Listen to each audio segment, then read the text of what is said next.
안녕하세요. 책 읽어주는 니나 책레아TV입니다. EBS 다큐프라임 세계 문명사 다큐의 강대국의 비밀이 강자의 조건이라는 책으로 나왔습니다. 지은이 이주희, 기획 EBS 미디어, 편행굿 주식회사 MID 미디어, 편애니 최종현. 오늘은 강자의 조건 제3부 영국편 마지막 시간입니다. 무적 함대의 출항, 대포와 보병, 불붙는 도마뱀, 그라벨린 전투, 그리고 마지막으로 대영 제국의 시대까지 읽어드리겠습니다. 잠깐 놓치지 마세요. 들어가기 전에 구독과 좋아요 꾹 눌러주세요. 무적 함대의 출항. 드레이크의 카디즈 습격으로 막대한 전쟁 물자를 잃은 것도 모자라서 또 다른 타격이 펠리페 2세를 찾아왔다.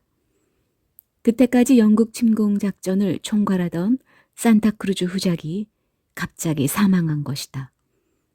이 타격이 어쩌면 드레이크의 습격보다 더 컸다. 산타크루즈는 당시 유럽에서 가장 유명한 해군 사령관이었다.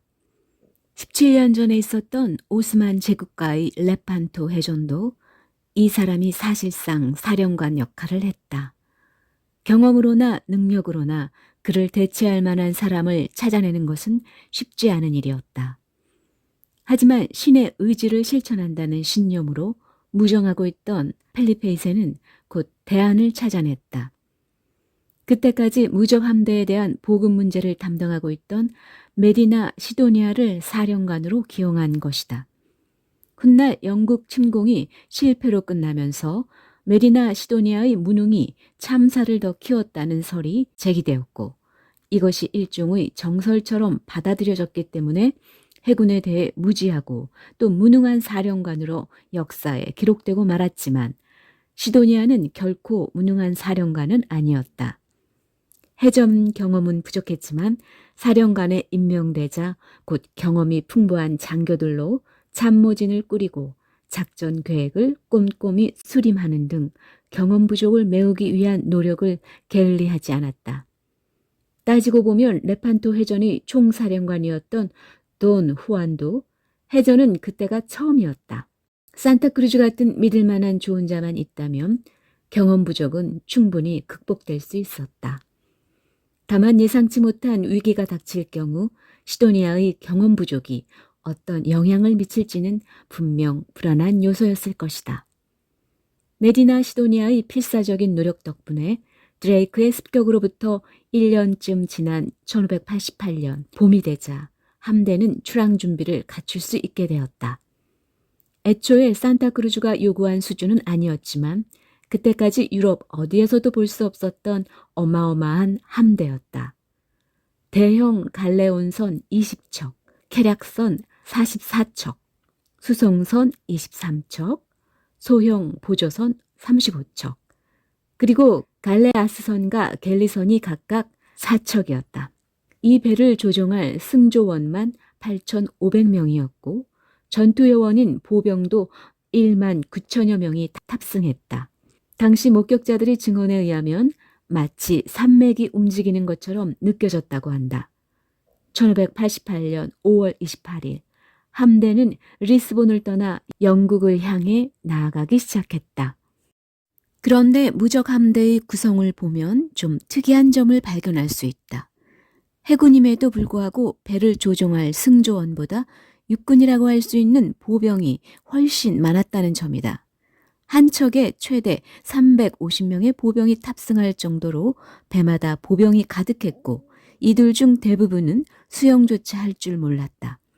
스페인을 상대하기 위해 출격을 준비하고 있던 영국 측 함대와 비교하면 그 차이는 더욱 명확해진다. 6,000명 정도로 추정되는 영국 함대의 병력 대부분은 승조원이거나 대포를 발사하는 포병이었다. 보병은 아예 없다고 해도 과언이 아니었다. 영국 함대와 달리 스페인의 아르마다에는 왜 이렇게 많은 보병이 타고 있었던 것일까? 스페인의 입장에서 전함에 많은 보병들을 태우는 것은 당연했습니다. 우선 그들은 배의 측면으로 접근하여 강력한 보병들을 영국 전함으로 옮겨 전투를 벌이길 바랬고 또 이를 기대했습니다. 또한 그들의 원정 계획은 에스파냐 육군 병력을 영국에 상륙시키는 것이었기 때문에 당연히 많은 보병들과 함께 출정하였습니다. 영국의 경우 일단 육군 전력 자체가 거의 없었고 항해에 필요한 인력, 대포를 장전할 인력만을 수용하기에도 공간이 비좁았기 때문에 보병을 탑승시킬 수 없었습니다. 몇몇 함선에는 보병이 승선하기도 했지만 많은 인원을 수용할 만한 공간은 없었습니다. 로조 교수의 언급처럼 스페인은 기본적으로 자신의 배로 적선을 들이받은 후 적선에 뛰어올라가 육박전을 벌이는 전술을 생각하고 있었다. 사실 이런 전투 방식이야말로 고대 이래 유구한 전통을 가지고 있던 해전의 방식이었다. 페르시아와 그리스도 이렇게 싸웠고 로마와 카르타고도 이렇게 싸웠으며 이순신 장군이 등장하기 이전에는 동아시아의 중국이나 한국, 일본도 이런 방식으로 싸웠다. 동서고금을 막론하고 당시로서는 너무나도 일반적인 해전 방식이었던 것이다. 잘 상상이 되지 않는다면 해적 영화에서 해적들이 싸우는 방식을 생각하면 된다. 최대한 배를 가깝게 붙이고 갈고리 같은 것으로 적선을 붙잡아 둔 후 재빨리 뛰어 올라가서 칼이나 창 혹은 구식 화승총으로 싸우는 것이다. 장소만 배 위일 뿐 육지에서의 전투와 별반 차이가 없는 셈이다. 1571년에 스페인이 오스만 제국에 대해서 대승을 거두었던 레판토 해전에서도 같은 방식으로 싸웠다. 당연히 보병이 강한 나라가 해전에서도 강한 나라가 된다. 따라서 유럽 최고의 육군을 가지고 있는 스페인은 자동적으로 유럽 최고의 해군도 가질 수 있었던 셈이다. 이런 관점에서 보면 배 위의 보병이라고는 거의 태우지 않았던 영국 해군이 오히려 예외적인 존재였다. 영국 해군이라고 해서 배 위에 보병을 태우고 싶지 않았던 것은 아니다. 영국이 보병을 태우지 않은 것은 영국의 보병다운 보병이 거의 존재하지 않았기 때문이다. 태우고 싶어도 태울 사람이 없었던 셈이다. 하지만 결핍은 혁신의 어머니가 되기도 한다. 영국 해군은 어쩌면 결정적인 약점이 될 수도 있었던 보병 부족이라는 상황을 더 적극적인 방법으로 극복하기로 했다. 아예 해전 방식을 바꾸는 것이다. 영국의 지휘관들은 보병이 어떤 역할도 할 수 없는 방식의 새로운 해전을 준비했다. 당시 사람들은 지중해뿐만 아니라 북해에서도 갤리선으로 전투를 벌였습니다. 갤리선은 무태서 육군이 싸우듯이 싸웠습니다. 아주 긴 전선을 가지고 다 함께 전진을 하는 방식으로 싸웠습니다. 범선으로 이렇게 싸우는 것은 거의 불가능합니다. 그렇기 때문에 영국이 거포로 무장한 새로운 갈레온을 개발했던 것이고 이를 유용하게 사용할 방법이 연구되었습니다. 갈레온의 전술적인 이용 방법을 잘 아는 사람은 없었습니다. 사실 영국 역시 스페인이 갈레온에 대해 아는 만큼만 알고 있었습니다. 갈레온에 대해 아는 사람이 없었던 이유는 새로운 것이었기 때문이고 실제로 갈레온의 거포로 다른 배를 격침시킬 수 있는지의 여부도 알 수 없었습니다. 영국인들은 아마도 가능할 것이라고 믿었습니다. 당시 전투는 보통 바다 위에서 조우하게 되면 거리를 좁혀 적함에 올라타 싸우고 적의 함선을 납포하는 방식으로 진행되었습니다. 하지만 수백 야드 밖에서 대포를 쏘아 적의 함선을 격침시키는 방식은 새로운 것이었지요. 물론 영국은 강력한 함포를 이용해 적함을 침몰시킬 수 있기를 바랐지만 그게 실제로 가능했는지는 확실하지 않습니다. 그리고 실제로 어떤 방법으로 격침시킬지 역시 미지수였습니다. 로조 교수의 설명처럼 영국 지휘관들이 준비한 방식은 적 보병이 아예 건너오지 못하도록 포격전으로 승부를 내는 것이었다. 하지만 이런 전술은 완전히 새로운 것이었고 새로운 것인 만큼 실제로 가능할지는 미지수였다. 하지만 보병이 절대적으로 부족했던 영국으로서는 이게 유일한 방식이기도 했다. 스페인의 침공이 임박해오자 영국은 남부 해안 곳곳에 관측소와 봉화대를 만들고 경계를 강화하기 시작했다. 그리고 7월 29일 봉화대에 불길이 오르기 시작했다. 희미한 안개 사이로 엄청난 숫자의 배가 목격된 것이다. 영국 측 기록에 의하면 바다 위에 산맥이 움직이는 것 같았다고 한다. 무적 함대가 영국 해안에 도착한 것이다. 영국 해군의 순시선이 곧바로 영국 해군의 주력이 정박하고 있던 플리머스에 이 소식을 알려주었다. 그때 영국 함대의 부사령관이었던 드레이크는 요즘에 볼링과 유사한 게임을 잔디밭에서 즐기고 있다가 스페인 함대에 대한 보고를 들었다고 한다. 드레이크는 여유를 부리며 말했다. 하던 게임을 끝내고 나가도 스페인 함대를 접었을 시간은 충분하네. 이 이야기가 사실인지 여부는 알 수 없지만 영국 함대는 이튿날인 7월 30일에야 움직이기 시작했다. 아마 유리한 조류를 기다렸는지도 모르겠다. 하지만 첫날은 폭풍이 몰려왔고 어느 쪽도 전투에 나설 상황이 못 되었다.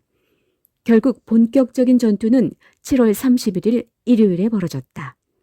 영국 함대는 우선 우세한 속도와 선박 조종수를 이용해서 무적 함대의 후미를 따라붙었다. 적 함대의 후미에 따라붙었다는 것은 전투가 벌어졌을 때 바람을 뒤쪽에서 받을 수 있는 유리한 위치를 차지했다는 의미다. 영국 함대는 시작부터 전투의 주도권을 쥔 셈이었다. 영국 함대를 발견하자 스페인 무적 함대도 곧 대형을 갖추기 시작했다. 메디나 시도니아는 행군 대형을 전투 대형으로 바꾸도록 명령을 내렸다. 드디어 첫 전투가 시작될 참이었다. 그런데 당시 스페인 함대는 용어조차도 육군의 용어를 그대로 사용하고 있었던 모양이다. 행군 대형이라니. 무적 함대가 갖춘 전투 대형은 일명 초승달 대형이었다. 좌익과 우익에 주력군을 배치하고 반원형으로 대형을 이루는 방식인데 기원전 480년에 있었던 살라미스 해전 이래 전 세계의 바다에서 공통적으로 사용되던 전투 대형이었다. 이순신 장군이 임진왜란 당시에 사용한 하객진도 본질적으로는 동일한 전투 대형이다. 전투 과정에서 적 함대가 둥근 반원의 안쪽에 들어오면 삼면에서 포위하고 집중 공격해서 적을 섬멸하는 것이 이 대형의 목적이었다. 그런데 어디서 들어본 듯한 느낌이 들지 않는가? 만약 둥근 반원 안쪽에 적을 몰아놓고 섬멸한다는 설명에서 한니발의 칸나의 전투가 떠오르는 독자가 있다면 전술학에 재능이 있는 사람이다. 당시까지의 해전이 기본적으로 육상 전투의 연장선에 있었던 것처럼 이 전술도 육상 전투에서 차용한 전술이다. 필리포스나 알렉산더 대왕 혹은 한니발 같은 고대의 전략가들이 즐겨 사용했던 망치와 모루 전술을 응용한 전술인 것이다. 스페인의 초승달 대형에 대해 영국은 전혀 다른 전투 대형을 보여주었다. 기암인 아크 로얄호를 선두로 곧장 적함을 향해 일렬로 달려들어서 집중포화를 날린 후 적함이 다가오기 전에 도망치는 것이었다. 어찌 보면 유목민의 경기병들이 사용하던 전술과 유사해 보이는데 기동성과 사격에 자신이 있다는 점에서 비슷한 점이 있는지도 모르겠다. 아무튼 영국 함대의 포격이 시작되자 스페인 함대에 포탄이 날아들어 피해를 입히기 시작했다. 하지만 사상자나 부상자는 없었고 포탄으로 인한 피해도 금방 복구될 수 있을 정도로 사소한 것이었다. 영국 함대가 300야드나 떨어진 곳에서 포를 쏘고는 바로 도망가는 전술로 일관했기 때문이다. 스페인 함대에 큰 피해를 주기에는 너무 먼 거리였다. 그렇다고 쉽사리 근접전을 펼칠 수도 없었다. 섣불리 근접했다가는 스페인 보병이 던진 갈고리가 영국 함선에 걸릴 테고 적병이 넘어오면 말 그대로 끝장이 날 게 뻔하기 때문이었다. 결국 첫날 전투는 일종의 탐색전으로 끝나고 말았다. 스페인 보병이 영국 함선에 넘어가기에는 당연히 너무 먼 거리였고 영국의 포탄이 스페인 배에 피해를 입히기에도 아직 거리가 멀었다. 영국 함대도 아직 새로운 전투 방식을 어떻게 적용하면 되는지에 대해서 잘 알지 못하고 있었기 때문이다. 무적 함대와의 전투에서 영국은 배우고 있었습니다. 사실 영국은 바다에서 이런 전투를 치러본 적이 없었습니다. 영국은 계속 실험을 해왔을 뿐입니다. 스페인보다 더 빨리 습득했습니다. 제대로 된 도구를 가지고 사용법을 배운다면 잘못된 도구를 구해 사용법을 배우는 것보다 훨씬 뛰어납니다. 첫 번째 전투 이후에도 몇 차례 충돌이 이어졌다. 스페인군은 여전히 갈고리를 걸 기회만을 노렸고 영국군은 함포 사격에 집중했다. 양측 모두 결정적인 기회를 잡지 못한 채 탐색전만이 계속되었다. 하지만 여기까지의 전투만으로도 영국으로서는 선전했다고 할 수 있었다. 상대는 누구나 인정하는 세계 최강 스페인인 것이다. 결정적인 승기를 잡지는 못했다고 해도 패배한 것도 아니었다. 아니, 전투는 영국이 주도하는 형국으로 진행되고 있었다. 그리고 그 선전을 뒷받침한 것은 영국이 자랑하는 빠른 배와 스페인에 비해 몇 배나 많은 대포였다. 이 두 가지 중 배에 대해서는 앞에서 설명했으니 이번에는 대포에 대해 좀 더 알아보도록 하자. 대포와 보병. 레이스빌트 갈레온에 대한 설명에서 이 배가 기존의 범선보다 많은 대포를 실을 수 있다는 점을 다시 기억해 주기 바란다. 많은 대포를 실을 수 있으면 당연히 포격전에서 우위를 점하게 된다. 하지만 여기에는 전제가 하나 더 필요하다. 대포를 많이 가지고 있어야 한다는 점이다. 최신형 레이스빌트 갈레온에는 200문 이상의 대포가 장착되었다고 하니 전 함대를 제대로 무장하기 위해서는 엄청난 숫자의 대포가 필요했을 것이다. 그런데 대포를 많이 보유한다는 게 그렇게 간단한 문제는 아니다. 우선 대포는 비싸다. 특히 당시에 보편적으로 사용되고 있던 청동 대포는 특별히 비쌌다. 엘리자베스 여왕은 전시를 대비해서 청동을 다량으로 축적해 놓고 있었지만 영국 함대의 대포 수요는 엄청나서 값비싼 청동 대포로 이 수요를 충족시키는 것은 불가능했다. 그런데 이 부족한 부분을 보충하고도 남음이 있게 만들어준 무기가 있었다. 바로 주철대포였다. 16세기 당시 영국은 주철대포를 기반으로 유럽의 대포 시장을 평정하고 있었다. 연간 400톤이 넘는 주철대포를 생산했는데 이것은 유럽 전체 대포 생산량의 70%에 이를 정도로 엄청난 양이었다. 그런데 처음부터 영국의 대포 산업이 이렇게 발달한 것은 아니었다. 아니, 15세기까지만 해도 대포에 있어 영국은 후진국이었다. 대포 생산에 필수적인 청동이 영국에서는 거의 생산되지 않았기 때문이다. 앞서 언급한 것처럼 당시에는 청동으로 대포를 만드는 것이 일반적이었다. 청동은 다른 금속에 비해 대포로 만들기에 유리한 성질을 많이 가지고 있기 때문이다. 우선 쉽게 녹이 슬지 않는다. 유지관리가 용이하다는 이야기다. 더 중요한 점은 청동은 적당히 늘어나는 성질을 가지고 있다는 사실이다. 이 때문에 대포 발사 시에 엄청난 압력에도 쉽게 파열되지 않았다. 이 부분이야말로 청동이 가진 최대의 강점이었다. 하지만 청동에는 결정적인 약점이 하나 있다. 생산량이 많지 않고 또 너무 비싸다는 것이다. 비싸고 귀한 금속이기 때문에 당연히 공급에 한계가 있었다. 그래도 영토 안에 양질의 청동이 생산되는 대륙 국가들은 청동을 기반으로 어느 정도 대포를 만들어낼 수 있었다. 특히 광대한 영토를 가진 오스만 제국은 청동 공급에 아무 어려움이 없어서 엄청나게 큰 청동 대포들을 어려움 없이 만들어내곤 했다. 하지만 영국은 청동이 전혀 나지 않았다. 청동으로 대포를 만들고 싶어도 만들 재료가 없는 것이다. 왕실이 경제적으로 여유가 있으면 수입해서라도 만들 텐데 영국 왕실은 가난했다. 또 청동이 나지 않으니 재련 기술이 발달도 기대할 수 없었다. 이래저래 대포 산업이 발달하기에는 최악의 조건이었던 셈이다. 엘리자베스 여왕의 아버지 헨리 8세는 어차피 청동 대포를 원하는 대로 만들 수 없다면 좀 위험하더라도 주철 대포를 만들어 보기로 작정했다. 주철은 좀 위험하긴 해도 무엇보다 값이 쌌다. 이번에도 결핍이 혁신을 부추긴 셈이다. 다행히 영국에는 양질의 철광석이 많이 생산되고 있었다. 그는 떨어지는 기술을 따라잡기 위해 우선 프랑스의 대포 제조자들을 초대했다. 더불어 뛰어난 제철 장인인 랄프 호지를 고용했다. 서로 다른 분야에 종사하고 있던 사람들을 묶어서 새로운 기술 개발을 시도한 셈이다. 일종의 기술적 잡종 교배라고나 할까? 하지만 제대로 된 주철 대포를 얻기까지 많은 시행착오를 거칠 수밖에 없었다.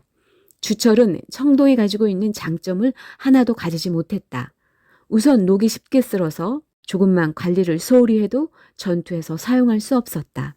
더군다나 주철은 강한 압력이 가해지면 늘어나는 대신 부서져 버리기 때문에 대포를 발사하다가 대포가 폭발해버리는 일이 비일비재했다.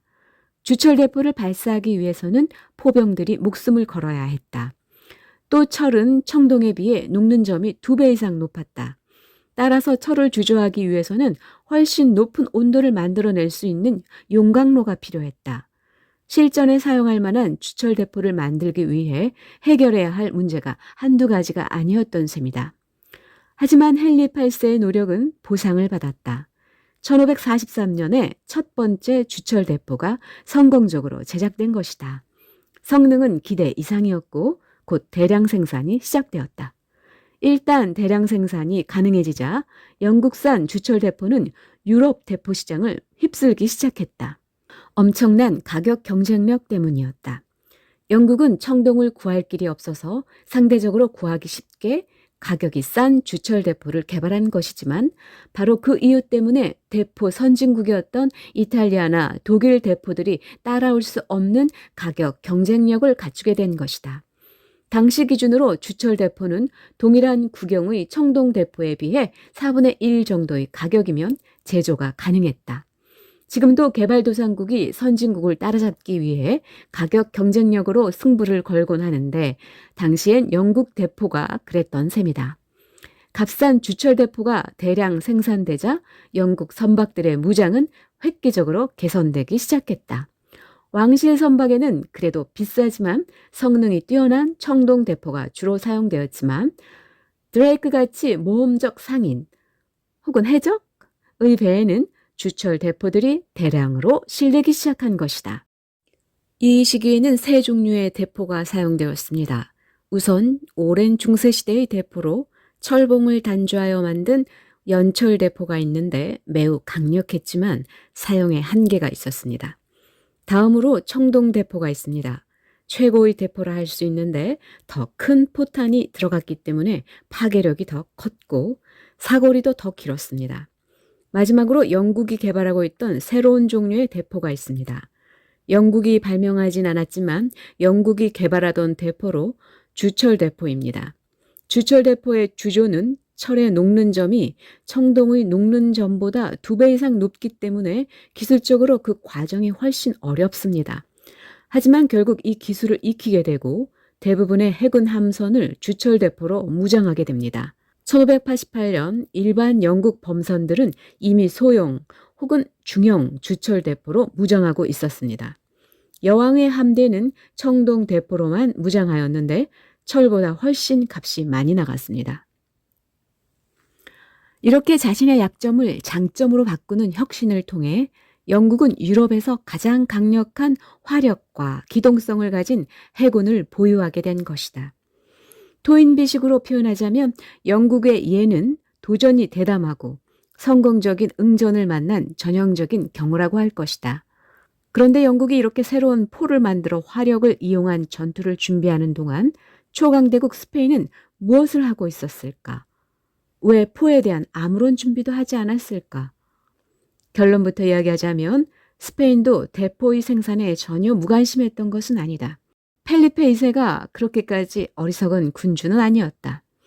펠리페 2세는 1574년 비스케이 지역에 주철 대포 생산을 위한 기술을 도입하기로 결정하고 영국 출신의 대포 기술자들을 초청했다. 그런데 영국의 대포 기술자들이 단 한 사람도 스페인으로 건너가지 않았다. 애국심 때문인가 하면 꼭 그런 것은 아니었다.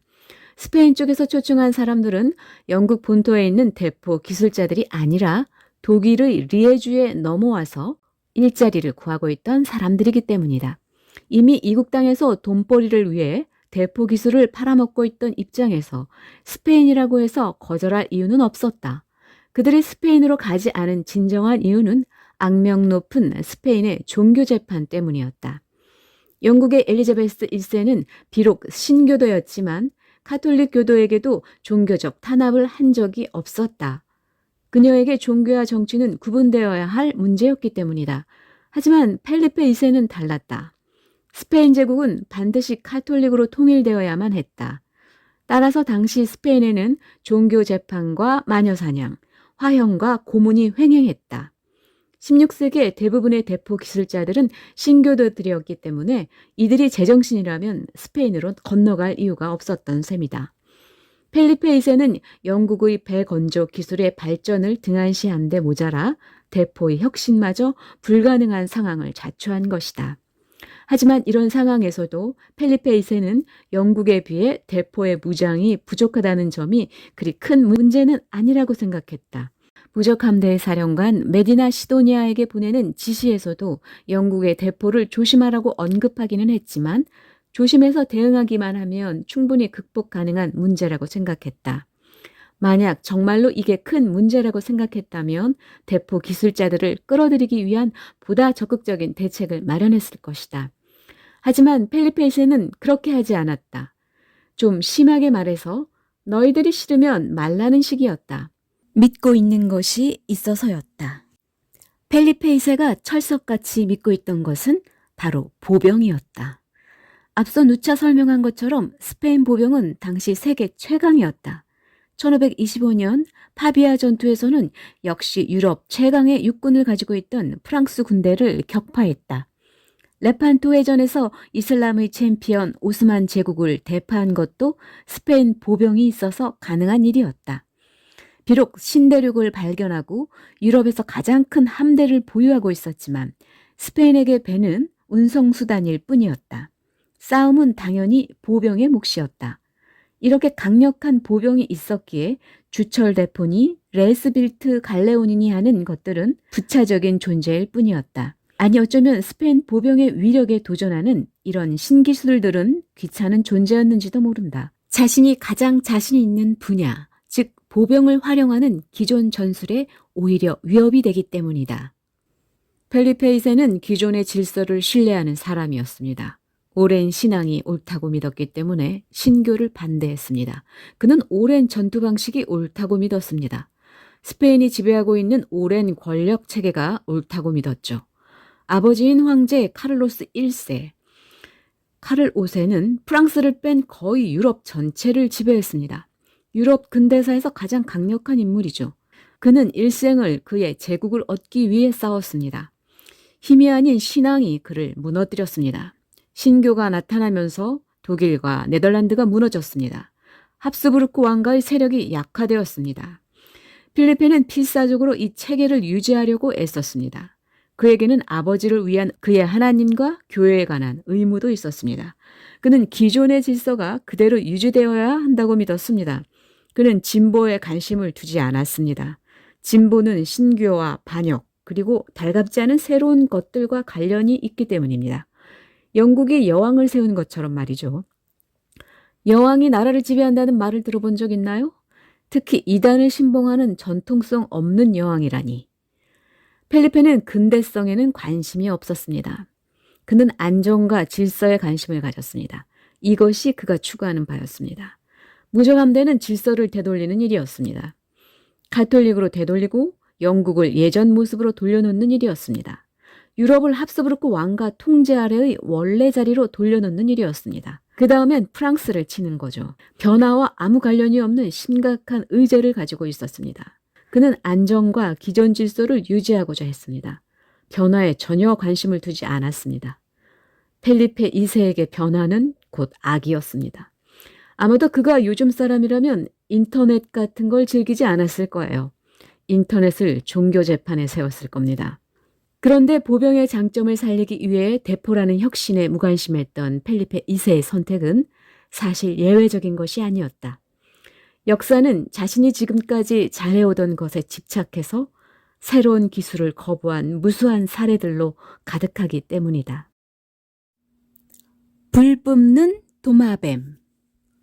그 한 가지 사례를 살펴보기 위해 시간을 조금 거슬러 올라서 1453년 콘스탄티노플 공방전으로 가보도록 하자. 당시 비잔틴 제국은 비록 과거에 비해 형편없이 쇠락하여 콘스탄티노플 부군을 겨우 영유하고 있을 정도로 약화되어 있었지만 콘스탄티노플의 성벽만은 유럽 전체를 통틀어도 비교할 상대가 없을 정도로 견고했다. 로마 제국 말기 테오도시우스 황제에 의해 건설된 이 성벽은 콘스탄티노플 삼중 성벽이라는 이름으로 불렸다. 성벽 앞에는 유럽의 어느 성벽보다 깊고 넓은 해자가 있었고 해자 뒤에는 흉벽과 너비가 2m, 높이가 5m인 외성벽, 너비 5m, 높이 12m인 내성벽이 줄줄이 자리 잡고 있었다. 흉벽과 외성벽, 내성벽을 포함해서 삼중성벽이라고 불린다. 더구나 내성벽과 외성벽에는 각각 96개의 망루가 설치되어 있어 적을 감시하고 적의 공격을 저지할 수 있도록 되어 있었다. 외성벽과 해자는 이제 흔적을 찾기가 거의 어렵지만 폭이 5m나 되는 내성벽은 아직도 세월의 공격을 견뎌내고 이스탄불 시내 곳곳에 남아있다. 성벽의 위력은 말 그대로 막강해서 제국이 외세의 침략을 받아 수도 면전까지 영토가 유린되었다 해도 이 성벽을 넘어 수도를 점령할 수 있었던 군대는 15세기까지 거의 없었다. 오스만 제국의 메메드 2세 역시 압도적인 병력으로도 쉽사리 성벽을 넘어설 수가 없었다.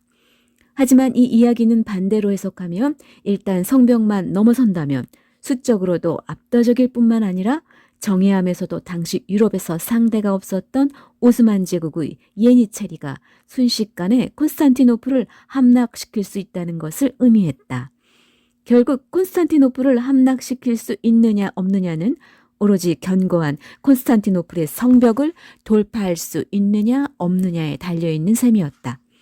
이렇게 성벽으로 인해 곤란을 겪고 있을 때 오스만 진영의 구세주가 나타났다. 역사는 이 사람의 이름을 우르반이라고 기록하고 있다. 헝가리 출신이라고 추정되는 우르반은 원래 비잔틴 황제에게 먼저 달려가 자신이 세상에서 가장 강력한 대포를 만들 수 있으니 이 기술을 사달라고 했다고 한다. 하지만 비잔틴 황제는 웬일인지 그를 물리쳤다. 그러자 이 대포 기술자는 자신의 기술을 사줄 사람을 찾아 오스만 진영으로 넘어온 것이다. 이 기록에 대해서는 역사학자들 사이에 진위 여부를 놓고 의견이 분분하다. 콘스탄티노플 함락을 극적으로 포장하기 위해 가공된 이야기일 가능성이 높다는 것이다. 가공된 이야기일 수도 있겠지만 아마 실제 일어난 일이라고 해도 비잔틴 황제는 우르반의 제안을 거절했을 것이다. 비잔틴 입장에서는 이 대포가 아무 쓸모가 없었기 때문이다. 15세기까지 대포는 전적으로 성벽을 부수는 데만 사용되었다. 그러니 성벽을 부수는 게 아니라 지키는 게 목적인 비잔틴 제국의 입장에서 이 대포가 무슨 쓸모가 있겠는가. 비잔틴의 황제가 좀 더 냉혹한 사람이었다면 오히려 그를 죽여서 기술 자체를 말살하려고 했을 것이다. 하지만 오스만 제국의 술탄 메메드 2세는 입장이 달랐다. 그가 애타게 찾고 있던 것이 바로 성벽을 부수는 무기였기 때문이다. 메메드는 즉시 우르반에게 요구하는 금액의 2배를 주고 대포를 만들도록 했다. 이렇게 만들어진 대포는 실로 어마어마한 크기를 자랑했다. 정식으로는 마호메타라는 이름을 부여받았고 불 뿜는 도마뱀이라는 별명으로도 불린 이 대포는 포신의 길이만 8.2m, 무게는 19톤이 넘었다. 포탄으로는 돌덩이를 사용했는데 500kg 이상의 돌덩이를 깎아 만든 포탄을 최소 1.6km 이상 발사했다고 한다. 워낙 엄청난 크기를 자랑했기 때문에 대포를 운반하기 위해서는 사륜마차 30대와 소 60마리, 그리고 무려 200명의 병사가 필요했다. 포가 한 번 터지면 거대한 굉음 때문에 19km 떨어진 임산부가 유산했다는 기록까지 있다. 메메드 2세는 만족했다. 곧 비슷한 크기의 대포들이 차례로 제작되어 성벽을 파괴하는 데 동원되었다. 동원된 대포들은 부분적으로 너무 큰 크기 때문에 몇 발 쏘지도 못하고 부서지곤 했지만 대부분은 성공적으로 성벽을 부수기 시작했다. 특히 대포가 발사될 때마다 발생하는 엄청난 폭음은 콘스탄티노플 방위군들을 공포로 몰아넣었다. 결국 콘스탄티노플 성벽은 버텨내지 못했고 1453년 5월 29일에 함락되었다. 이때부터 오스만 제국은 대포의 크기에 집착하기 시작했다. 여기에 더해 다행인지 불행인지 아나톨리아를 비롯한 오스만 제국의 영토에서는 양질의 청동을 쉽게 구할 수 있었다. 곧 어마어마한 크기의 대포들이 앞다투어 만들어지고 공성전에 사용되었다. 대포들이 너무 커서 전쟁터에 끌고 다니기가 어려웠기 때문에 오스만의 술탄들은 아예 전쟁터에다가 대포 제조 공장을 세우고 그곳에서 직접 초대형 대포를 만들곤 했다. 이것도 풍부한 청동 자원이 있었기에 가능한 일이었을 것이다. 지금도 이스탄불에 있는 군사박물관에 가보면 정말 거짓말처럼 엄청난 크기의 청동 대포들이 전시되어 있는 것을 구경할 수 있다. 너무 커서 직접 보면 솔직히 무섭다기보다는 웃음이 나올 정도다. 한동안은 이 거대한 대포들이 효과를 발휘했고 유럽인들을 공포에 떨게 하기도 했다. 하지만 시대는 변하기 마련이다. 대포의 발달과 함께 성벽도 변하기 시작했다. 돌이나 벽돌이 아닌 흙이 요새 축성의 주요 재료로 사용되자 성벽을 부수는 대포의 위력은 현저하게 떨어졌다. 무엇보다도 야전에서 이렇게 크기만 한 대포는 점점 쓸모가 없어졌다. 시대의 흐름은 오히려 야전에 쉽게 끌고 다닐 수 있는 소규모 야전포가 중시되고 있었다. 하지만 오스만 제국은 대포의 크기에 대한 집착 때문에 이 거대한 대포가 시대에 뒤떨어졌다는 사실을 결코 인정하려 들지 않았다. 야포의 우위가 명백해진 18세기 말에도 오스만 제국은 거대한 대포에 대한 사랑을 멈추지 않았다. 당시 러시아와 전쟁 중이던 오스만 제국을 지원하기 위해 파견되었던 토트 남작은 넓은 구경 때문에 겉보기에는 막강해 보이지만 막상 첫 발을 발사하면 한참 지나야 작동시킬 수밖에 없어 두려워할 까닭이 없다고 기록하고 있다. 오스만 제국의 대포가 어느 정도로 시대착오적인 괴물이 되었는지를 알기 위해 조금 길지만 토트 남작의 기록을 좀 더 살펴보도록 하자. 투르크인들은 보스포러스 해협이 내려다 보이는 성곽 위에 500kg짜리 돌덩어리를 날려보낼 수 있는 엄청난 대포를 올려놓았다. 무라드 치세 당시 청동으로 만들어진 이 대포는 나사못으로 연결된 두 부분으로 구성되어 있었다. 나는 파샤에게 공격 시 한 발 이상 발사할 경우 재장전에 어려움이 있을 것이라고 말했다. 그는 내 의견에 동의하면서도 처음 한 발의 발사만으로도 적 함대를 날려버리는 데 충분할 것이라고 말했다. 나는 시험 발사를 제안했다. 그러자 내 제안에 주위 사람들은 벌벌 떨었고 그 가운데 가장 늙은 사람은 이 대포가 아직까지 발사된 적이 없으나 만약 발사되면 이 성곽과 도시 전체를 뒤덮을 것이라는 전설이 전해온다고 주장했다. 대포를 장전하기 위해 화약이 자그마치 150kg이나 소모되었다. 나는 수석 기술자에게 뇌관을 준비하라고 일렀다. 내 명령을 듣자 모두들 다가올 위험을 겁내며 좌치를 감추었다. 파샤도 꽁무니를 빼려는 참이었지만 나는 성 한 모퉁이 작은 정자에서는 포탄의 효과를 안전하게 살펴볼 수 있을 것이라며 간신히 그를 설득하는 데 성공했다. 파샤를 설득하는 데 성공하자 이제 남은 일은 기술자에게 용기를 북돋아주는 일뿐이었다. 그는 도망가지 않고 남은 유일한 기술자였지만 이런저런 불평만을 늘어놓으며 확고한 결의를 보이지 않았다. 결국 나는 그를 북돋기보다는 나도 그와 똑같은 위험을 감수하겠다고 약속함으로써 그가 군소리를 못하게 만들었다. 나는 대포 뒤쪽 보루에 자리 잡았고 땅이 뒤에 흔들리는 듯한 충격을 받았다.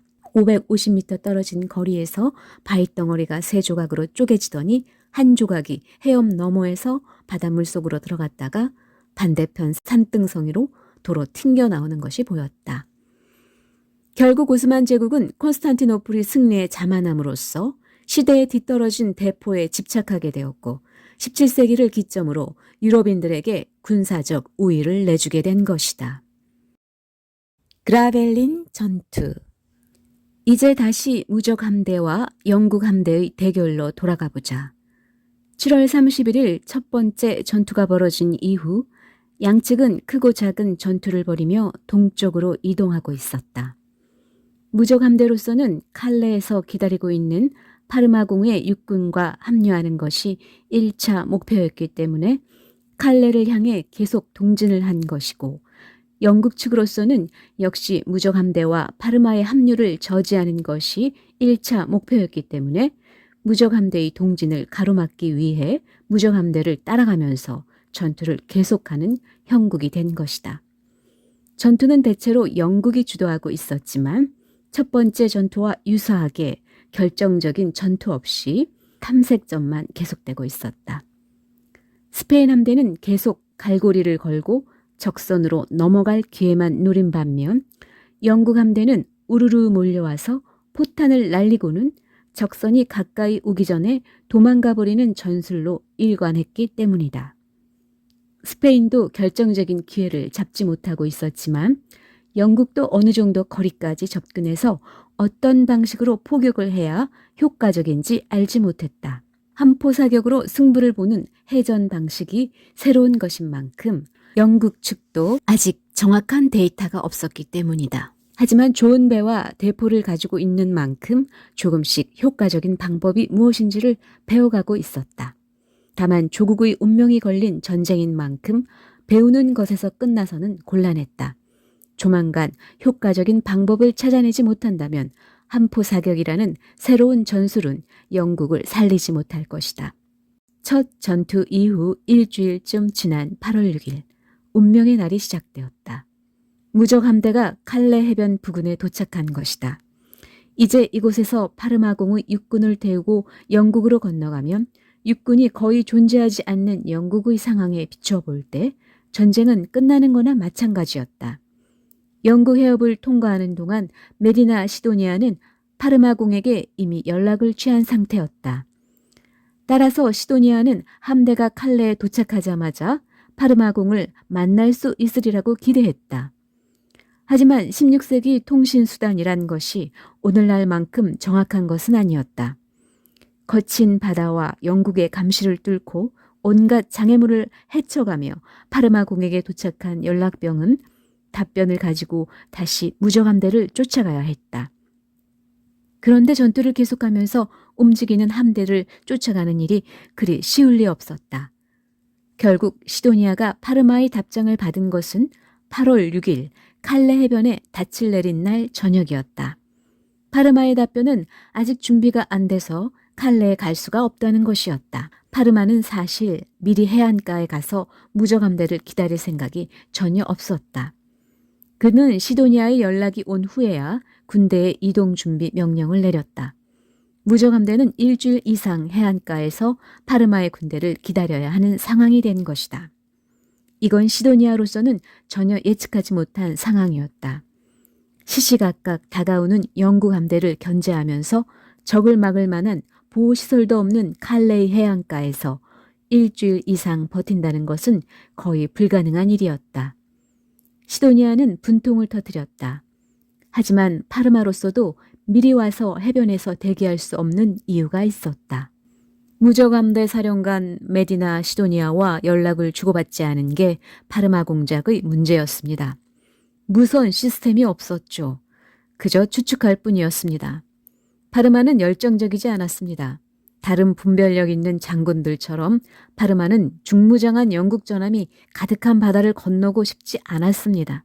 그래서 그는 메디나 시도니아가 칼레 해안 근처인 그라벨린에 도착할 때까지 기다렸습니다. 시도니아가 도착해서 연락을 취했을 때 파르마는 짐을 꾸리고 있었습니다. 메디나 시도니아는 가까이에 영국군이 있었기 때문에 주둔지를 유지할 수 없었습니다. 파르마의 병력을 배에 태울 때까지 말이죠. 그리고 또 다른 문제가 있었습니다. 많은 사람이 이 점을 간과합니다. 벨기에 해안은 스페인이 통제 아래 있지 않았습니다. 네덜란드가 지배하고 있었죠.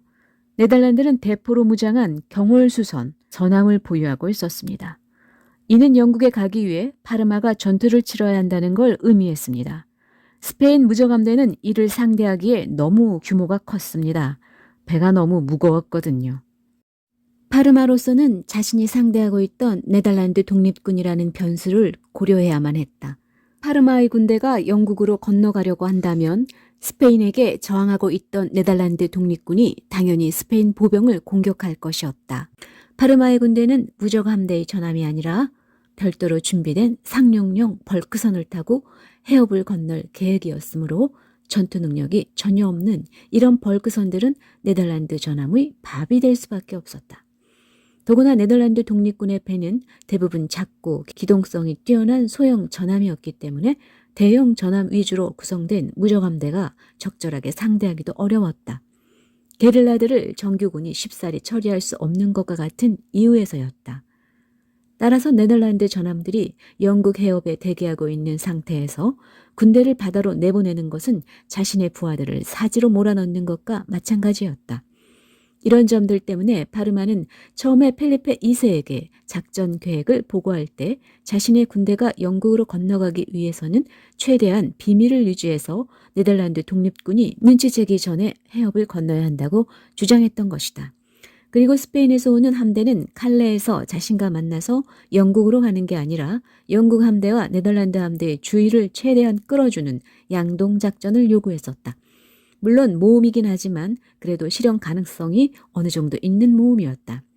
그런데 펠리페 2세가 무적함대의 단독 작전이라는 산타크루즈의 계획과 네덜란드 주둔군의 기습 상륙이라는 파르마의 계획을 절충해버렸기 때문에 비밀리에 영국 해협을 건넌다는 계획은 불가능한 것이 되어버렸다. 영국 해협 부근에서부터 전투를 벌이면서 오는 무적함대가 파르마의 군대와 칼레에서 만난다면 네덜란드 독립군이 이를 눈치채지 못할 리 없기 때문이다. 만약에 무적함대가 영국 함대를 괴멸시켜서 영국 해협의 제해권을 확실하게 장악해 주었다면 별 걱정 없이 함대와 합류했겠지만 무적함대가 기대한 역할을 해주지 못하고 있는 상태에서 칼레로 무작정 향하는 것은 너무 위험했다. 파르마로서는 최대한 신중하게 움직일 수밖에 없었다. 무적함대와 파르마의 합류라는 계획이 이렇게 헝클어지면서 칼레 해변에서 기약 없이 기다려야 하는 무적함대의 지휘관들이 두려움에 떨게 되었다. 하지만 두려움에 사로잡힌 것은 영국 함대의 지휘관들도 마찬가지였다. 이들도 상황을 정확하게 파악하지 못하고 있었기 때문이다. 그들이 보기에 무적함대는 별다른 손실도 없이 영국 해협을 통과하는 데 성공했고 이제 곧 파르마의 군대와 합류할 것처럼 보였다. 둘이 합류하는 데 성공하면 영국은 끝장이다. 8월 7일 일요일 아침 영국 함대의 기함인 아크로얄홀에서 작전회의가 열렸다. 이번에는 정말 끝장을 볼 각오를 해야 했다. 무엇보다 무적함대의 견고한 초승달 대형을 깨뜨릴 방법을 찾아야만 했다. 영국 측도 지금까지의 공격을 통해 좀 더 효과적인 포격을 위해서는 적선에 좀 더 가까이 다가가야 한다는 사실을 깨닫기 시작했다. 하지만 적의 견고한 대형을 무너뜨리지 않은 상태에서 적선에 가까이 접근하는 것은 너무 위험했다. 자칫 초승달 대형의 가운데로 들어가 적선에 둘러싸이면 적에게 갈고리를 걸 기회를 주게 되고 스페인 보병이 영국 함선에 건너오면 영국 함선은 끝장이 날 수밖에 없기 때문이다. 이날 회의에서 부사령관 드레이크가 새로운 제안을 내놓았다. 화공이었다. 회의 결과 드레이크의 제안이 채택되었다. 영국은 곧 8척의 화공선 함대를 준비했다. 8척의 배에 타르 등 불에 잘 타는 물질을 가득 실었고 모든 포에는 화약과 포탄을 2배로 장착했다. 불길이 도화선에 닿자마자 폭발하도록 해 적의 공포심을 극대화시킬 작정이었다. 다만 바람과 조류가 화공선의 공격을 도와줄지가 걱정이었다. 그날 밤 공교롭게도 화공선을 이용해 공격하기에 최적의 순간이 다가왔다. 바람은 영국 함대가 있는 쪽에서 무적 함대가 정박하고 있던 해변 쪽으로 강하게 불었다. 강한 조류까지 해안 쪽으로 흐르고 있어서 배를 조종하던 사람이 내린 후에도 화공선들이 적선을 향해 돌격할 수 있도록 도와주었다. 완벽한 날씨였던 셈이다. 영국 측 지휘관들은 신이 주신 기회라고 여겼다. 칠흑 같은 어둠을 뚫고 스페인 진영에서 작은 불빛이 관측되었다. 하지만 그것은 불빛이 아니라 시뻘건 화염에 휩싸인 배였다. 8척의 화공선이 강한 바람과 거센 조류를 타고 무적함대 쪽으로 전력 질주를 시작한 것이다. 뜨겁게 달궈진 대포들이 터지기 시작했고 바다 위에 사방으로 포탄들이 떨어졌다. 불꽃들은 분수처럼 하늘 높이 치솟았다가 배 안으로 떨어졌다. 스페인 함대에 비상경보가 울리기 시작했다. 공포가 스페인 진영을 지배하기 시작했다. 사실 영국이 준비한 화공선의 위력은 그리 대단한 것이 아니었다. 오래전부터 화공작전을 계획하고 장기간 준비한 것이 아니라 그날 아침에 결정된 내용에 따라 화공선을 급조한 것이기 때문에 준비가 부실했다. 실제로 8척의 화공선 중 2척은 적 함대에 이르기도 전에 스페인 측 예인선에 의해 해안 쪽으로 끌려 나왔다. 아마 드레이크도 화공선이 적 함대를 끝장내리라고 기대하지는 않았을 것이다. 드레이크가 노리고 있던 것은 직접적인 타격이 아니었다. 무적함대 작전이 중대한 순간은 스페인이 그라벨린에 닻을 내리던 밤이었습니다. 영국은 화공선을 이용해 스페인을 공격했습니다. 화공선은 프랑스에서 쉽게 살 수 있는 그저 작은 상선이었습니다. 화공선은 화약과 타르를 뒤집어 쓰고 있었습니다. 불타면서 폭발하기도 했을 겁니다. 몇몇 선원이 승선해 스페인 선단 쪽으로 향해 했습니다. 돛을 세우고 화선이 정확한 방향으로 가는지 확인하기 위해서였습니다. 그리고 배에서 내려 보트를 타고 노를 저어 돌아왔습니다. 스페인은 위협에 맞닥뜨렸습니다. 사실 화공선은 어떤 피해도 입히지 않았습니다. 하지만 스페인은 배의 밧줄을 자르고 도망쳤습니다. 이때 파르마의 군대와 접촉이 끊겼습니다. 단순히 영국 측의 화공선 때문에 도망친 것은 아니었습니다. 1년 전 스페인은 앤트워프를 포위했습니다. 이날이 전투가 벌어진 장소와 멀지 않은 곳이죠. 그때 네덜란드 반란군은 화선을 이용했습니다. 단순히 불타는 배가 아니었습니다. 이탈리아 기술자 지암벨리가 설계했습니다. 이 배는 폭발하는 화공선이었습니다. 이 화공선은 셀트강을 따라 스페인이 만든 교량에 충돌하며 도시를 봉쇄했습니다. 이 폭발로 3천여 명이 사망했습니다. 당연하게도 스페인은 화공선이 다가오자 지옥이 목전에 왔다며 겁에 질렸습니다. 스페인은 지암벨리가 영국에서 살면서 영국을 위해 일한다는 걸 알고 있었습니다. 스페인은 이 배가 일반적인 화공선이 아니라며 두려움에 떨었습니다. 하지만 자기에게 처한 위험을 너무 과대평가했습니다. 선원들을 보내 화공선을 억류하고 멀리 보내는 것이 합리적인 조치일 겁니다. 하지만 아무도 행동에 옮기지 못했습니다. 그들은 화공선이 폭발할 거라고 생각했습니다. 화공선의 심리적 충격은 그 어떤 실제 피해보다도 더 대단했습니다. 드레이크와 영국 지휘관들이 노린 것은 바로 심리적 효과였다. 공포에 빠진 스페인 배들이 제살길을 찾기 위해 밧줄을 자르고 바다로 도망치면 견고한 초승달 대형은 무너질 것이다. 대형이 무너진다면 마음 놓고 포격전을 벌이기에 좋은 거리까지 접근할 수 있었다. 실제로 그런 일이 벌어졌다. 스페인은 공황 상태에 빠졌다. 어찌할 바를 몰랐고 기강이 무너졌다. 시도니아는 기강을 잡기 위해 선장 한 명을 교수형에 처해야 했을 정도였다. 하지만 초승달 대형이 무너지는 것을 막을 수는 없었다. 모든 대형은 도주를 막습니다. 모든 배가 자기 자리에 있는 것을 보면, 나란히 이동하는 것을 보면 더 용감해집니다. 나를 지원할 준비가 돼 있습니다. 서로 지원할 준비가 돼 있습니다. 만약 영국이 내 배를 공격하면 나머지 선단이 나를 구할 것입니다.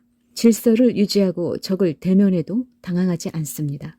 무슨 일을 해야 할지 알고 똑똑하게 싸우게 됩니다. 대형이 흐트러지면 내 배를 내가 지켜야겠다고 생각하기 시작합니다. 다른 사람을 도울 수 없습니다. 끝장입니다. 영국이 보낸 화공선이 불타고 있습니다. 여기서 빠져나가야만 합니다. 스페인 선단은 사방으로 흩어졌습니다.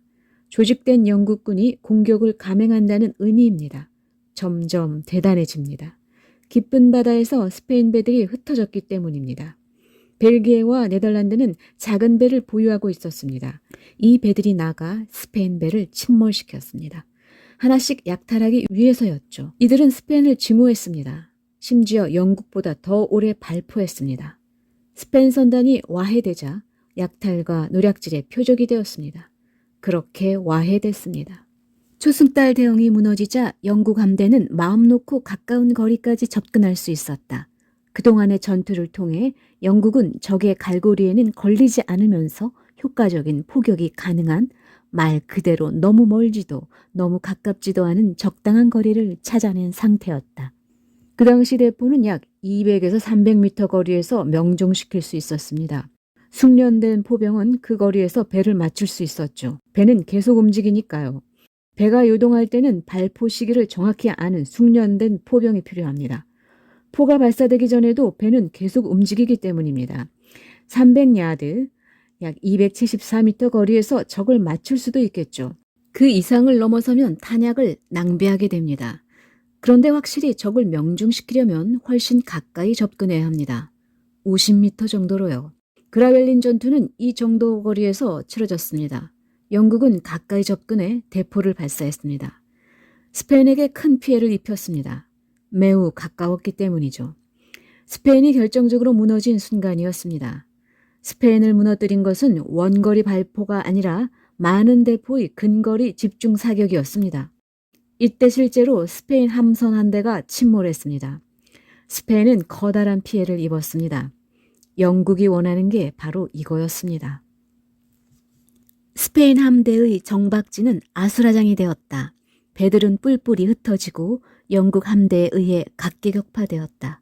8월 8일 월요일 동이 트자 메디나 시도니아는 기함 산 마르틴호에서 자기 주변의 함대를 점검하기 시작했다. 찾을 수 있는 함선은 4척에 불과했다.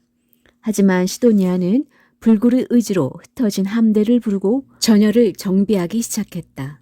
결국 시도니아는 칼레에서 10마일 정도 떨어진 그라벨린에서 겨우 함대를 추스를 수 있었다. 하지만 영국 함대도 스페인 함대가 다시 결집하는 것을 그대로 두고 볼 생각은 없었다.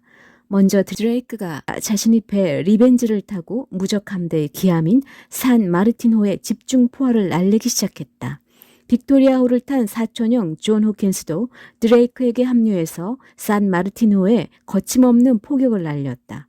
이들로서는 실로 20년 만에 복수전인 셈이다. 산 마르틴호에는 200발이 넘는 포탄이 날라와 박혔다. 용감한 선원들이 목숨을 걸고 잠수해서 구멍이 뚫린 부분을 타르로 메워서 겨우 침몰을 면할 수 있었다. 산 마르틴호 이외의 배에도 포탄이 날아들기는 마찬가지였다. 불과 50m 거리까지 접근한 근접전이었기 때문에 서로의 말소리까지 들려올 정도였다. 그렇다고 갈고리를 걸기에는 아직 너무 멀었다.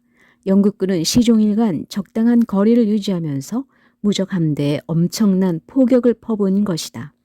스페인 병사들은 바로 코앞까지 와서 비겁하게도 포탄만 날려대는 영국 함대에게 우라통이 터졌을 것이다. 영국군 포에 속수무책으로 당하던 스페인의 산 펠리페호의 톨레도 선장은 쇠갈고리를 꺼내 들고는 영국 함선을 향해 소리쳤다. 겁쟁이들아, 가까이 와라! 하지만 영국군이 이 정도 도발에 넘어가서 스페인 배에 가까이 갈 리는 없었다. 그들은 오히려 이렇게 받아쳤다. 좋은 말할 때 순순히 항복하라! 시간이 지날수록 스페인 함대에게 상황이 불리해지고 있었다. 최악의 상황에서도 스페인군은 정말 용감하게 싸웠다.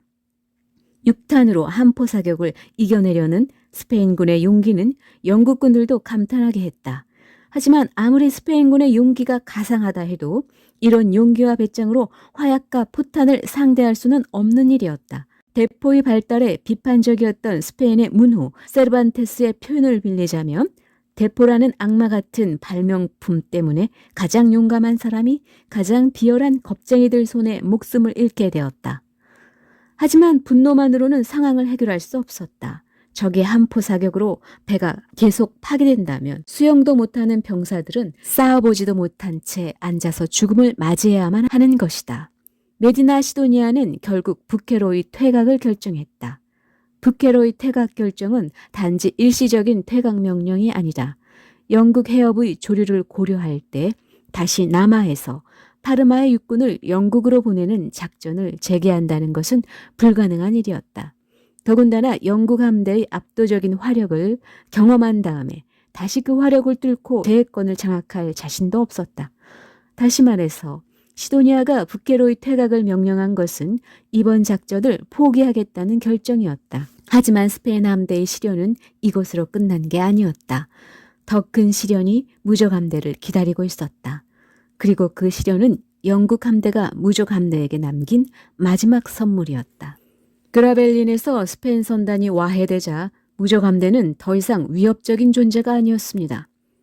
영국 사령관인 하워드는 모든 것을 원했습니다. 스페인은 산산조각 났습니다. 많은 사상자가 발생했습니다. 영국은 가능한 모든 피해를 줬습니다. 이후에는 상황이 더 나빠졌습니다. 스페인 배들이 황망히 도망치느라 닻에 달린 밧줄을 잘랐기 때문입니다. 닻이 있으면 암초 해안에서 풍랑이 거셀 때 암초에 부딪히는 침몰을 피할 수 있습니다.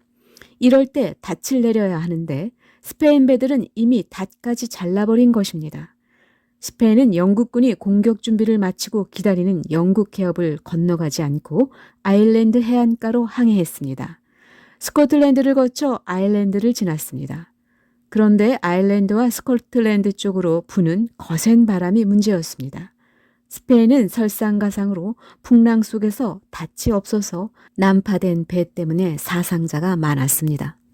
1588년 9월 21일 무적 함대의 기함 산타 마리아호는 겨우 8척의 배와 함께 스페인에 도착했다. 이날 귀향에 성공한 배를 포함해서 겨우 60척의 배만이 고향인 스페인에 돌아올 수 있었다.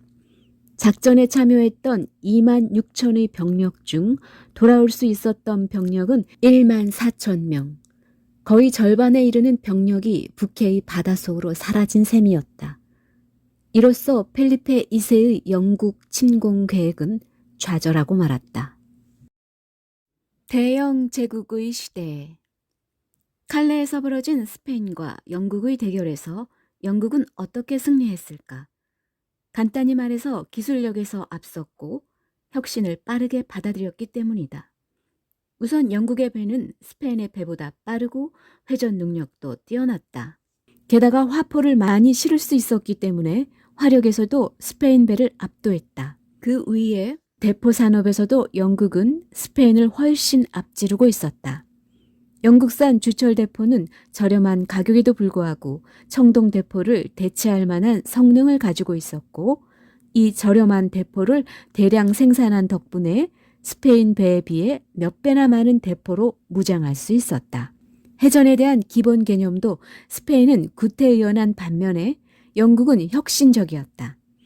스페인은 일단 해전이 벌어지면 첫 번째 대포를 발사한 후 곧바로 화승총이나 창을 잡고 갑판 위로 올라간다는 전술을 가지고 있었다. 적의 배로 건너가 육박전을 벌이기 위해서였다. 하지만 영국은 지금까지 살펴본 것처럼 첫 발을 발사한 후에도 연속해서 포탄을 사격했다. 스페인군의 목적은 적을 죽이는 것이지만 영국군의 목적은 적의 배를 격침시키는 것이었기 때문이다. 어떤 전술이 새로운 시대에 적합한 것이었는가는 실제 전투에서 증명되었다. 그런데 재미있는 점은 이런 영국 해군의 혁신이 오히려 결핍으로부터 시작되었다는 점이다. 영국 해군에서 보병이 적함에 뛰어드는 전술을 적용하지 않고 포격전에 치중했던 것은 애초에 영국에 믿을 만한 보병이 없었기 때문이다. 주철 대포를 개발한 것도 청동 대포를 만들 만한 자원이 부족하고 재정도 풍족하지 못했기 때문이었다. 반면 스페인은 자신이 잘하는 분야에 대한 집착 때문에 혁신의 기회를 놓칠 수밖에 없었다. 세계 최강이라는 보병의 위력을 지키기 위해 포격전이라는 새로운 기술에 무관심했고 대포의 개발에도 덜 열성적이었다. 이렇게 혁신에 대한 무관심으로 인해 스페인 함대는 레판토 해전의 빛나는 승리 이후 불과 17년 만에 낡은 유물로 전락해버린 것이다. 자신이 이미 잘하고 있는 것에만 집착하는 인간의 낡은 사고를 비웃는 것처럼 혁신의 속도는 항상 인간의 예상을 뛰어넘는 법이다. 스페인의 종교적 불관용이 미친 영향도 놓쳐서는 안 될 것이다. 스페인도 주철대포의 효용성에 주목하고 주철대포 기술을 도입하기 위해 노력했다. 하지만 스페인의 종교재판이 주는 공포 때문에 기술자들은 한 사람도 스페인으로 건너가지 않았다. 혈통과 종교의 순수성과 다양한 문화적 배경을 가진 새로운 기술의 결합이란 양립하기 어려운 법이다. 결국 칼레 해전은 해전의 역사를 완전히 바꾸어 놓았다. 영국이 새롭게 선보인 전술의 효과가 너무나도 명확했기 때문에 유럽 각국은 다투어 영국식 해전 기술을 받아들였다. 이제 낡은 지중해식 해전의 시대는 가고 근대적인 포격전의 시대가 시작된 것이다. 이제 모두 이런 방식의 전투를 준비합니다. 1588년부터 1845년까지 이런 방식으로 싸웠습니다. 아무도 더 좋은 방법을 생각해내지 못했기 때문입니다. 적에 가까이 배를 댑니다. 대포 구멍을 열고 발포합니다. 상대방도 발포합니다.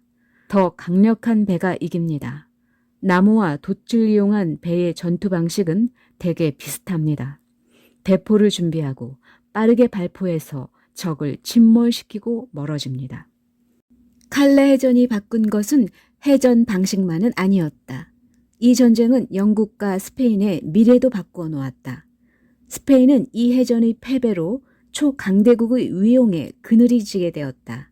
당장 초강대국 자리를 내놓은 것은 아니지만 이제 쇠락은 숨길 수 없는 것이 되었다. 반면 영국은 이 전투를 통해 자신들의 미래가 바다에 있다는 것을 확신하게 되었다. 그리고 바다를 통해 세상을 지배하는 대영 제국의 신화가 만들어진다. 어떤 면에서 무적함대 전투는 벌어지지 않는 변화를 상징합니다. 대부분은 스페인의 능력이 영국을 정복하기 충분했었다고 말할 것입니다. 정복을 통해 정점을 찍을 수 있었겠죠. 결정적으로 네덜란드 정권에 맞선 신교 반란군을 제압했을 겁니다. 아마 효과적으로 프랑스를 지배할 수 있었겠죠. 프랑스의 신교와 가톨릭의 내전이 벌어지고 있었기 때문입니다. 물론 스페인은 가톨릭 편에 섰습니다. 유럽 정치의 결정적인 전환점이 될 수 있었습니다. 그리고 오늘날까지의 유럽 역사를 바꾸어 놓을 수도 있었습니다. 하지만 그런 일은 벌어지지 않았습니다. 무적함대 전투의 결과로 영국이 강대국이 된 것은 아닙니다. 빅토리아 시대의 사람들이 과거를 돌아보고 이 사건이 대영제국의 시작이었다고 생각했습니다. 여전히 약한 변방국가의 아슬아슬한 탈출에 불과했습니다. 하지만 매우 중요한 결과를 가져왔습니다. 심리적인 결과라고도 할 수 있습니다. 스페인이 난공불락이 아니라는 것을 보여줬습니다. 세계 곳곳에 있는 스페인의 적들은 자신감을 얻었습니다. 생각했던 것처럼 스페인이 그렇게 위대하지 않다는 것을 목격했기 때문이죠.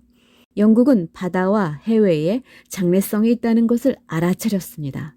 바다에서 무장하는 나라, 영국의 국가적 신화를 창조했습니다. 바다에서 가톨릭 적군에 맞서 승리를 거뒀다고 생각하게 되었습니다. 다른 나라는 이런 식으로 생각합니다. 군사적 성공을 거두면 국가의 정체성은 육군의 승리와 밀접한 관계를 갖게 되죠. 영국의 국가적 정체성은 전함과 밀접한 관계가 있습니다. 심지어 꼭 영국 해군이 아니라 민간 전함의 개인 사업과 관계가 있습니다. 심리적 관점에서 매우 중요합니다. 전부 사실은 아니지만 매우 강력한 신화입니다. 이 신화는 수백 년간 영국 지도자들을 인도했습니다. 영국의 운명은 바다에 있다고 생각하게 이끌었습니다. 대규모 육군을 원하지도 필요로 하지도 않았습니다. 대신 영국의 정치적, 종교적 자유를 보장해줄 배에 투자했습니다. 그리고 결국 국가적 번영을 이뤄냈습니다. 항상 국가적 기억은 후대에 만들어집니다. 하지만 강력한 국가적 기억은 실제 사건에 충분한 기반을 두고 있습니다. 1588년 이후 바로 대단한 변화가 있었다고 생각하지 않습니다. 스페인은 엘리자베스 여왕 시절에 3번 더 침략을 시도합니다. 3번 모두 아주 위험했죠. 하지만 영국은 과거를 돌아보며 장기적으로 미래가 어디에 있는지, 무엇이 중요한지 이해하고 있었습니다. 당시 유럽에서는 많은 전쟁이 벌어지고 있었습니다. 훨씬 규모가 큰 전투가 치러지고 있었죠. 스페인과 네덜란드의 전쟁은 1567년부터 1652년까지 이어졌습니다. 그게 전쟁이죠. 그에 비해 영국과 스페인의 전쟁은 아주 작죠. 하지만 결정적입니다. 네덜란드가 아니라 영국이 스페인을 이겼기 때문입니다. 궁극적으로 강대국을 무너뜨렸기 때문입니다. 완전한 독립 해상국가의 확립이었습니다. 더 넓은 세계의 경제 자원을 이용할 수 있게 됩니다. 19세기에 세계에서 가장 위대한 제국을 창조하게 됩니다. 영국이 자신의 문화를 규정하는 원인으로 이 승리를 기념하는 것은 우연이 아닙니다. 전투에서 이긴 에핑엄의 하워드 제독은 12개의 거대한 테피스트리를 제작합니다. 영국 해협까지 무적함대의 진행과 전투, 그리고 마지막 승리를 묘사했습니다. 제임스 1세가 이 테피스트리를 구입합니다. 후에 호국경이었던 올리버 크롬웰이 소유하게 됩니다. 이 테피스트리는 상원의원 회의실에 전시되었습니다. 단순히 벽에 걸려 있었던 게 아니라 상원의원 회의실의 모든 벽을 덮고 있었습니다. 영국 의회 최고의 장소에서 누구든 발언을 하기 위해서는 스페인 무적함대의 제패 앞에서 이를 바라보게 됩니다. 이는 영국의 아주 중요한 신화가 됩니다. 우리는 1588년 스페인을 이긴 나라입니다. 옛날 상원의원 건물은 1832년에 화재로 소실되었습니다. 하지만 1660년부터 1832년까지 영국인이 의회에서 전쟁이나 전투, 정치에 관해 발언할 때마다 무적함대를 이야기하게 됩니다. 이는 영국의 중요한 이야기가 됩니다. 영국의 정체성을 만드는 단 하나의 가장 중요한 이야기가 됩니다. 유럽이 영국을 이해하지 못하고 영국이 유럽을 이해하지 못하는 이유입니다. 영국의 국가적 신화는 침략과 해군, 침입에서 나라를 방어하는 것이기 때문입니다. 위대한 영웅인 프란시스 드레이크는 최고의 승리를 영국에 안겨줬습니다. 그리고 시대를 바꿔 넬슨의 트라팔가 해전으로 국가적 신화가 교체됩니다. 지금 영국의 시중심뿐만 아니라 실제 모든 영어권 국가에 가면 트라팔가 광장이 있습니다. 이렇듯 이 이야기는 영국인들에게 자신감을 줍니다. 1588년 이후 영국은 위대하고 강력한 해상국가가 되었습니다. 실제로 그런 것은 아닙니다. 하지만 사람들은 이 이야기를 믿습니다. 100년 동안 스스로에게 이 이야기를 반복해서 들려줍니다. 그리고 드디어 이야기가 현실이 됩니다. 1714년 영국은 매우 뛰어난 해군력을 갖게 됩니다. 1588년이 아닙니다. 해상을 장악하는데 120년이 걸렸습니다. 스스로에게 계속 이야기했기 때문입니다. 계속 사실이라고 믿었기 때문입니다. 세계를 보는 방식을 만들었기 때문입니다. 실제로 영국은 이루어냈습니다. 무적 함대에 대한 승리는 영국이 위대한 해상국가라는 것을 증명했습니다. 이는 사실이라기보다는 문화적 해석입니다. 궁극적으로 이는 신념입니다. 네, 지금까지 강자의 조건 제3부 영국 편이었습니다. 변방의 아주 작은 나라, 가난한 나라 영국은 어떻게 세계의 강대국 스페인을 제패하고 세계 곳곳에 해가 지지 않는 나라를 만들 수 있었는지 알 수 있었습니다. 다음 이 시간에는 강자의 조건 제4부 네덜란드 편입니다. 가장 작은 제국 네덜란드, 펠리페아 빌라움, 종교재판소, 알폰소 10세와 중세 스페인, 아람브라 칙령에 대해서 읽어드리겠습니다. 네, 니나를 사랑하는 구독자 여러분 감사합니다. 다음 이 시간에도 재미있고 즐거운 시간을 함께 했으면 좋겠습니다. 구독과 좋아요는 우리의 사랑과 기쁨이 됩니다. 건강하세요.